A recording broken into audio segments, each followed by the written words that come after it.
గప్చుప్. ఈ కథను రచించిన వారు వలివేటి నాగచంద్రావతి గారు. ఈ కథ ఈనాడు ఆదివారం సంచికలో ఫిబ్రవరి 1995లో ప్రచురితమైంది. తెలతెలవారుతోంది. వాకిళ్లలో చీపుర్ల బరబరలు అప్పుడప్పుడే మొదలయ్యాయి. వీధుల్లో పాలవాళ్ల సందడి ఇంకా సద్దుమణగలేదు. 30 వంతు జనాలింకా నిద్రావస్థలోనే ఉన్నారు. అలాంటి సమయంలో మొదలైంది వరమ్మ ప్రభాత సేవ. ఓయిని దిక్కుమాలిన మూక నాశనంగానూ, ఏం రోగం వచ్చిందే అట్లా విరగబడిపోతున్నారు, మీ దినం చెయ్యా, ఇంట్లో బతకనిచ్చేట్టు లేరేమే, మీ కడుపు కాల, ఏం గోల చేస్తున్నారే, మీ జిమ్మ పడిపోను, అట్లా సాగిపోతోంది. నిద్రమత్తు వీడక ఇంకా పక్క మీదే దొర్లుతున్న వాళ్ళు మసకగా ఉన్న వాతావరణాన్ని కిటికీలో నుంచి కళ్ళు అరమూసి చూసి ఇంకో అరగంట దాకా లేవనక్కర్లేదనుకుంటూ మళ్లీ రగ్గులు ముసుగు పెట్టబోతున్న వాళ్ళు ప్రశాంతంగా మొదలై రోజంతా సంతోషంగా గడిచేలా చేయమని దైవాన్ని స్మరిస్తూ అరచేతిలో శ్రీరామ చుట్టుకుంటున్న వాళ్ళు అంతా ఒక్క మాటుగా కొరడా విదిలింపు తిన్న వాళ్లలా తుళ్ళిపడి లేచి కూర్చుంటున్నారు తిట్టుకుంటూ. వరమ్మ చీకట్నే లేస్తుంది. లేస్తూనే అంట్లు పెరట్లో పడేస్తుంది. అంతవరకు లేద్దామా వద్దా అని పస్తాయిస్తుంటాయి బాదం చెట్టు మీద కాకులు. ఆ గిన్నెల చప్పుడుకి వాటిల్లో చలనం వస్తుంది. అంట్ల గిన్నెల్లో మెతుకుల కోసం అవి కాట్లాడుకుంటూ గంతులేస్తాయి. వరమ్మ తిట్ల దండకం ఎత్తుకుంటుంది పెద్ద కంఠంతో. ఆ చుట్టుపక్కల వాళ్ళందరికీ అదే మేలుకొలుపు. ఎవరికే రకంగానన్నా తెల్లవారు వచ్చునుగాక, ఆ వీధి వాళ్ళకి మాత్రం ఈ రకంగా తెల్లవారాల్సిందే. దేని దుంప తెగ, ఈ ముసల్దాని నోరెప్పుడు పడిపోతుందో గాని అప్పటిదాకా మనకి శని వదలదు అని లోపలే పళ్ళు కొరుక్కుంటూ శాపనార్థాలు పెట్టడమే గాని ఒక్కళ్ళకి వరమ్మ ఎదురుపడి ఎందుకమ్మా అంత గొంతు అని అడిగే దమ్ము మాత్రం లేదు. అమ్మో, ఆ గయ్యాళిగచ్చ నోట్లో నోరు పెట్టి నెగ్గగలమనే అనేస్తారు. వరమ్మకు 4 వాటాలున్న ఆ ఇల్లు తండ్రి నుంచి సంక్రమించిన ఆస్తి అయితే, ఆ గయ్యాళితనం గత్తరతనం సొంతంగా సమకూర్చుకున్న సంపద. తల్లిదండ్రులకు ఏకైక సంతానం ఆమె. అయ్యో ఒక్కగానొక్కరు అనుకుంటూ తల్లి తండ్రి చూపించే అదుపులేని గారాబం పిల్లల మనస్తత్వం మీద ఎలాంటి వికారముద్ర వేస్తుందో, ఆ తర్వాత అది ఎలాంటి వికృత రూపం దాలుస్తుందో వరమ్మని చూసి తెలుసుకోవచ్చును. చిన్ననాడు కూతురు మీద వెర్రి అభిమానంతో కొండ మీద కోతి కావాలంటే అది అసాధ్యమైన కోరికని తెలియచెప్పే బదులు తనకు మించిన శ్రమ అయినా పడి అగ్గగ్గలాడుతూ ఆ కోరిక తీర్చేవాడు తండ్రి. పిచ్చి మమకారం మూలంగా బుద్ధి మీద పొరలు గమ్మటం వల్ల లోకంలో తన బిడ్డ ఒక్కతే మాణిక్యం, మిగతా వాళ్ల పిల్లలందరూ గాజుపూసలే అన్న దురభిప్రాయం తాను ఏర్పరచుకోవడమే కాకుండా కూతురి మనస్సులో కూడా అదే భావాన్ని పాతి పెంచి పోషించింది తల్లి. ఈ అతి దూరంలో పెరిగిన వరమ్మకు చదువు సంధ్య అబ్బలేదు గాని పెంకితనం, మంకుతనం, నా అంతటి వారు లేరన్న విర్రవీగుతనం మాత్రం చిన్నతనం నుంచే అలవడ్డాయి. బాల్యం వదిలిన ఆ పొగరు వగరు తగ్గించుకోవలసిన అవసరం రానీకుండా కూతురికి ఆటబొమ్మలు ఆభరణాలు కొనిపెట్టినట్టే ఒక మొగుణ్ణి కూడా బేరం చేసి ఇల్లరికం తెచ్చాడు తండ్రి. పాపం దశరథరామయ్య బహుమేధకుడు. ఇంట్లో భార్యాభర్తల కంఠస్వరాల్లో ఏ ఒక్కరిదో వినిపిస్తే చాలనుకునే వెర్రిబాగులవాడు. ఆ ఒక్కటి తన గొంతు అయ్యే కంటే ఖంగుమంటూ మోగే భార్య గొంతు అయితేనే సంసారం గుంభనంగా జరుగుతుందని గ్రహించిన బుద్ధిమంతుడు. ఆయన బతికినన్నాళ్లు వరమ్మగారి మొగుడుగానే బతికాడు.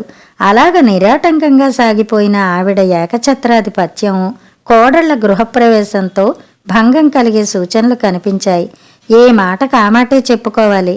అంతవరకు ఇంట్లో ఎంత అధికారం అహంకారం చూపించినా ఒక మోతాదు మించకుండా కొంచెం సంయమనంతోనే వ్యవహరించేది వరమ్మ. ఎప్పుడైతే తన పీఠం కదలబోతోందని, తన మాట ఇక ముందు చెల్లబోదని భయం పట్టుకుందో అప్పటినుంచే వరమ్మ విచక్షణారహితంగా నోరు పెట్టుకు రెచ్చిపోవడం మొదలుపెట్టింది.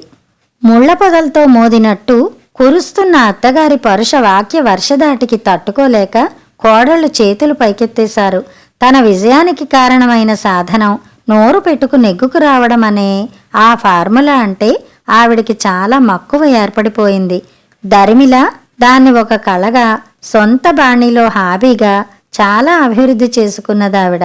ఇప్పుడు వరమ్మ ఇంట్లో వాళ్ళని, బయట వాళ్ళని కాదు, కాకుల్ని, కుక్కల్ని, పిచ్చుకల్ని, చీమల్ని కూడా ఆడిపోసుకోగలదు, ఆరడి పెట్టగలదు, కాలక్షేపంగా ఆనందించగలదు. ఆమె బారిన పడిన ఏ జీవి వాయింపించుకోకుండా తప్పించుకోలేదు ఇంతవరకు. కాకపోతే ఆవిడికి ఆనందకారకమైన ఆ ప్రక్రియ మిగతా జనానికి ప్రాణ సంకటంగా ఉండవచ్చు. ఆ గొంతు మూగపోయే శుభగడియ ఎప్పుడా అని ఆశతో ఎదురు చూడవచ్చు. కానీ ఇంతవరకు ఆ నోటికి సవాలుగా నిలిచిన సాహసులు ఇంతవరకు ఆవిడకెదురవలేదు. అసలు పుట్టారో లేదో కూడా ఆ దేవుడికే ఎరుక. అంట్లగిన్నెల ప్రహసనం తర్వాత కుళాయి దగ్గర రెండోది మొదలైంది. వరమ్మ భర్త పోయాక నిప్పులు కడిగేటంత మడి పాటిస్తోంది. ఆవిడ తన మడి నీళ్లు, మైల నీళ్లు, చాదస్తం కొద్దీ కిందకు బారబోసే నీళ్లు ఇవన్నీ పట్టుకునేదాకా ఆ ఛాయలకి మరొకరు రావడానికే వీల్లేదు. అలాంటిది ఆ రోజు అలవాటుకి భిన్నంగా సుజాత పంపు దగ్గరికి వచ్చింది. మామగారు ఒక్క బకెట్ నీళ్లు పట్టుకోనివ్వరు? వరమ్మ సంగతి ముందే తెలుసు గనక అణకువగానే అడిగింది. ఎవరే నీకు మామ? నువ్వే మామవి, అమ్మమ్మవి, అవ్వవి. వరమ్మ కయ్యిమంది. పోన్లేండి, మీకంటే ముసల్దాన్ని, నేను ఒప్పుకుంటాను. ఒక్క బకెట్ నీళ్ళు ఇవ్వండి. రాత్రి తొట్లో నీళ్లన్నీ గుడ్డ వదిలై కారిపోయాయి. ఆయనేమో అర్జెంటుగా బయటికి వెళ్లాలంటున్నారు. స్నానానికి నీళ్లు లేవు. ఒక్క బకెట్ నీళ్ళు ఇచ్చారంటే చాలు ప్రాధేయపడింది సుజాత. వీల్లేదు, నీ అవసరం అర్జెంట్ అయితే నా అవసరం ఎమర్జెంటు. ఈ కుళాయి నాది. నేను పట్టుకునే నీళ్లన్నీ పట్టుకునేదాకా ఇంకొకళ్ళకి ఒక్క చుక్కన్నా ఇవ్వనుగాక ఇవ్వను. వరమ్మ ఒక బిందె భుజానికి ఎత్తుకుని మరో బిందె పంపు కింద వేసి ఇంట్లోకి వెళ్ళిపోయింది. ఉస్సురంటూ అట్లాగే నిలబడిపోయింది సుజాత. మళ్ళీ వచ్చినప్పుడు ఇంకోసారి అడిగి చూస్తే ఇవ్వకపోదు అన్న ఆశ చావక 2 నిమిషాలు గడిచాయి. బిందె నిండింది. వరమ్మ రాలేదు. ఇంకో నిమిషం అయింది. నీళ్లు పొర్లిపోతున్నాయి. వరమ్మ ఇంకా రాలేదు. ధైర్యం చేసింది సుజాత.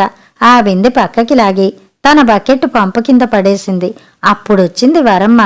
ఆశ్చర్యంతో కళ్ళు పెద్దవి చేసి చూసింది.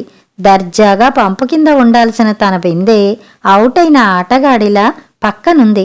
సుజాత చేతిలో బేలగా ఊగులాడాల్సిన బకెట్టు హుషారుగా నీళ్లతో నిండుతోంది. ఇంక చెప్పేదేముంది, బ్రహ్మాండాలు బద్దలయ్యాయి.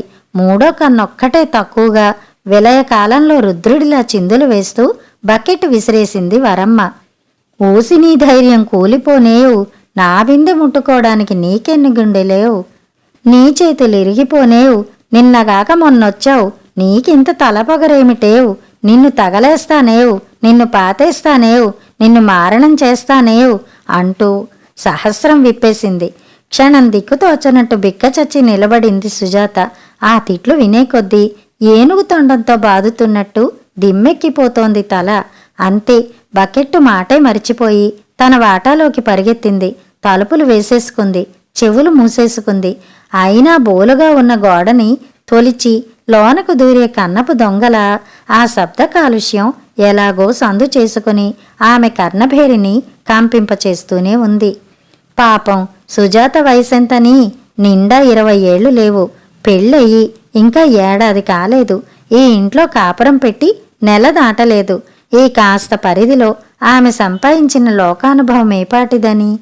కందిరీగల తుట్టె అంటే తెలుసును గాని దాన్ని కదిలిస్తే కలిగే పరిణామం మాత్రం ఎరుకలేదు. మరి అది చాలదన్నట్టు నేను ఇంట్లో చేరే ముందే చెప్పానా ఆవిడ జోలికి మాత్రం వెళ్ళొద్దు సుమా అని? అంతగా నీకు పీకల మీదకొచ్చి నీళ్లు కావలసొచ్చాయే అనుకో, పక్క వాట వాళ్ళని అడగాలి, లేకపోతే పక్క వీధి వాళ్ళని అడగాలి, ఇంకా పోతే పక్క ఊరి వాళ్ళని అడగాలి. అంతేగాని ఆవిడ బిందె ముట్టుకుంటావా? బుద్ధి ఏమన్నా ఉందా నీకు? ఇప్పుడేమైందో చూసావా? ఆవిడ నోరు మూతపడేసరికి నీ జటాలం కాస్త వదిలిపోతుంది. అనుభవించు. మూలుగుతున్న నక్క మీద తాటిపండు పడ్డట్టు 2 చేతుల మధ్య తల ఇరికించుకుని కూర్చున్న భార్య మీద మరి 4 అక్షింతలు వేసి రుసరుసలాడుతూ స్నానం మాట దేవుడెరుగు కాఫీ కూడా తాగకుండా బయటకు వెళ్ళిపోయాడు సుజాత భర్త రామం. ప్రస్తుతం వరకు వారి దాంపత్య ప్రణయ జగత్తు సరస శృంగారంతోనూ చిలిపి చేష్టలతోనూ నిండి ఉంది. మగని ఆగ్రహాన్ని, చిరాకుని ప్రథమంగా చవిచూసింది సుజాత. ఆమె కళ్ళు నీళ్లతో నిండిపోయాయి. అన్యమనస్కంగానే పనిలో జొరవడబోయింది సుజాత. హాయ్ వచ్చింది సుజాత కాలేజీ ఫ్రెండ్ అరుణ. ఏదో ఇంటర్వ్యూకి వచ్చి వెడుతూ స్నేహితురాల్ని పలకరించిపోవడానికి వచ్చింది. ఏమిటే కొత్త కాపురంలో హనీ జుర్రుకుంటూ వెలిగిపోతూ ఉంటావనుకుంటే ఇట్లా ఆమదం తాగిన ఫేస్ ఏమిటి సంగతి? వస్తూనే స్నేహితురాలి మొహంలో విషాద వీచికల్ని పసిగట్టేసి అంది అరుణ. ఓ గంట క్రితం వచ్చుంటే నేను చెప్పకుండానే తెలిసేది నీకు.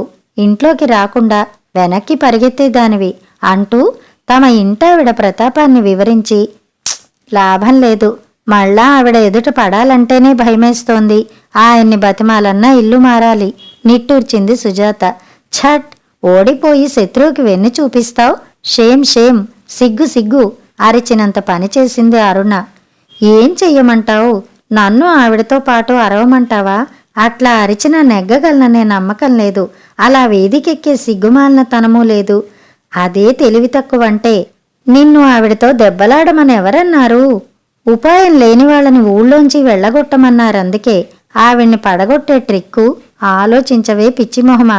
చందమామ కథ గుర్తు తెచ్చుకో.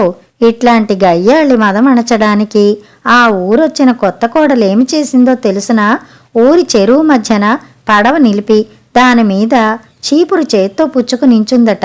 ఈ గయ్యాళి మేళం పెద్ద ఆవిడ ఒడ్డును నిలబడి బారలు చాస్తూ చిందులు తొక్కుతూ గొంతు చించుకు వదరుతూ ఉంటే ఆ బుర్ర ఉన్న చిన్నావిడ గంటకోసారి జాగ్రత్త అన్నట్టు చీపురుతో అదిలించి మళ్లీ రెచ్చగొట్టి ఊరుకునేదట. తర్వాత ఏమైంది? కాఫీ కప్ అందిస్తూ చిరునవ్వుతో అడిగింది సుజాత. ఏమవుతుంది? అరిచి అరిచి తిట్టి తిట్టి నోరు బొంగురుపోయి ఒడ్డునున్నావిడ కాస్త శోషొచ్చి పడిపోయింది. ఆ తర్వాత ఓటమి ఒప్పుకుని మూటా ముల్లే సర్దుకుని ఊరొదిలిపెట్టేసింది. నోరు మెదపకుండా విజయం సాధించిన కొత్త కోడలు జై జై ధ్వానాలతో ఊళ్ళో ప్రవేశించింది. అదీ కథ. విన్నావా? అలా సాధించడానికి ప్రయత్నించు నువ్వు కూడా. Best of luck. దిగులు తీరగా తేటపడిన వదనంతో స్నేహితురాల్ని సాగనంపింది సుజాత. ఆ రాత్రి పొద్దుట విసుక్కున్న దానికి సారీ చెప్పాడు రామం. ఇల్లు మారిపోదాం సుజా, ముందే ఆవిడ సంగతి వాళ్ళు వీళ్ళు చెప్పారు, కానీ అంత పవర్ఫుల్ అనుకోలేదు నేను. ఆవిడతో నువ్వు పడలేవులే, ఇంకో ఇల్లు చూసుకుందాం అని సముదాయింప చూస్తున్న భర్త నాపింది సుజాత. అవసరం లేదులేండి, ఆవిడ అరుపులకి దడిచి పారిపోయేదేమిటి? ఆశ్చర్యపోయాడు రామం. ఉదయం ఆవిడక్కడ గయ్యమంటే పరిగెత్తుకు వచ్చి తలుపులేసుకున్న మనిషేనా ఈ పిల్ల? నీకంత ధైర్యం ఎప్పుడొచ్చిందోయ్? ఆవిడ్ని పడగొట్టే ఎత్తు నా దగ్గర ఉన్నదిప్పుడు ధీమాగా చెప్పింది సుజాత. ఏమిటది? సమయం వచ్చినప్పుడు మీకే తెలుస్తుందిలేండి చిరునవ్వుతో అన్నది సుజాత. ఆ ముహూర్తం రానే వచ్చింది. ఆ రోజు ఉదయం 9:30 గంటలయింది. రామం ఆఫీస్కు వెడుతుంటే తాను కూడా గేటు వరకు వెంట వెళ్ళి ఆ మట్న అలాగే నిలబడింది సుజాత. నిండు బస్తాల్లాంటి పుస్తకాల సంచులు మోస్తూ కూడా బరువు మాటే మరిచి కిలకిల్లాడుతూ పరుగులు తీస్తున్నారు స్కూలు పిల్లలు. వాళ్లను చూస్తూ గడిచిపోయిన బంగారు బాల్యాన్ని తలుస్తూ క్షణం మైమర్చిపోయింది సుజాత. ఆ క్షణకాల యామరుపాటులో మేక ఒకటి ఆవరణలో ప్రవేశించడం గాని, వరమ్మ ప్రాణప్రదంగా పెంచుకుంటున్న పొట్లపాదు మొదళ్లంటా లాగి నమలడం గాని చూడలేదు. నోరు తెరిచే అదను కోసం కాచుకునుండే వరమ్మకి ఇంతకంటే సాకు ఏం కావాలి? ముందు నానా తిట్లు తిడుతూ కర్ర పెట్టి ఆ మేక నడుం విరగ్గొట్టి తరిమేసింది. ఆ పైన ఆ గాలి సుజాత వైపు తిప్పింది.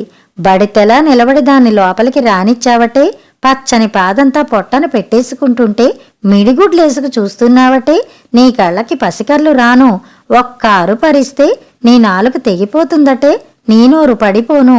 నాకు తెలుసునే, నా పాదు ఏపుగా ఎదగడం చూసి నీ కళ్ళు కుట్టాయి. అందుకే ఆ ముదనష్టపు మేక దాన్నలా నమిలేస్తుంటే చూస్తూ ఊరుకున్నావు. కుళ్ళుమోతుదానా, నీ తిట్ల పంచాంగం అంతు కనుక్కుంటోంది వరమ్మ. ఈసారి సుజాత తలుపులు వేసుకోలేదు, చెవులు మూసుకోనూ లేదు. ఫోల్డింగ్ చైర్ తెచ్చుకుని వరండాలో వరమ్మ ఎదురుగా వేసుకుంది. నీ లెక్కేమిటన్నట్టు ఒళ్ళో టేప్ రికార్డరు హై సౌండ్లో పెట్టుకుని పాటలు వింటూ కూర్చుంది. ఆ నిర్లక్ష్యం వరమ్మకి కజ్జాకి కాలు దువ్వినట్టే అయింది. తోక కోసిన కోతిలా శివాలాడిపోయింది. పాటలన్నీ ఆగిపోయాయి గాని ఆవిడ వేసిన తిట్ల రికార్డు మాత్రం ఆగలేదెంతకీ. ఆపండి, గర్జించింది సుజాత పావుగంట తర్వాత. ఉరుములేని పిడుక్కి ఉలిక్కి పడినట్టు టక్కున నోరు కట్టింది వరమ్మ. ఇది వినండి. టేప్ రికార్డర్ ఆన్ చేసింది సుజాత. వరమ్మది టేప్కి సూట్ అయ్యే కంఠమే. పావుగంట నుంచి ఆవిడ రాల్చిపోస్తున్న దీవెన్లన్నీ అక్షరం పొల్లు పోకుండా నిక్షిప్తమయ్యాయి. విన్నారుగా, ఇటు పైన నోరెత్తారా, ఈ టేపు తీసుకెళ్ళి పోలీస్ స్టేషన్లో అప్పగిస్తాను. అనవసరంగా ఒకరి మీదకు తగాదాకపోయి తిట్టడం కూడా నేరమని తెలుసా మీకు? మీరలాంటి రకమని చుట్టుపక్కల వారందరి చేత కూడా సాక్ష్యం ఇప్పిస్తాను. మిమ్మల్ని కటకటాల వెనక్కి తోయిస్తాను. జాగ్రత్త. ఉరిమి చూస్తూ కంగుమనే కంఠంతో అన్నది సుజాత. అంతే, గప్చుప్. సుజాత ఆ ఇంట్లో ఉన్నంతకాలం వరమ్మ గొంతు మరి వినిపించలేదు. కథ సమాప్తం.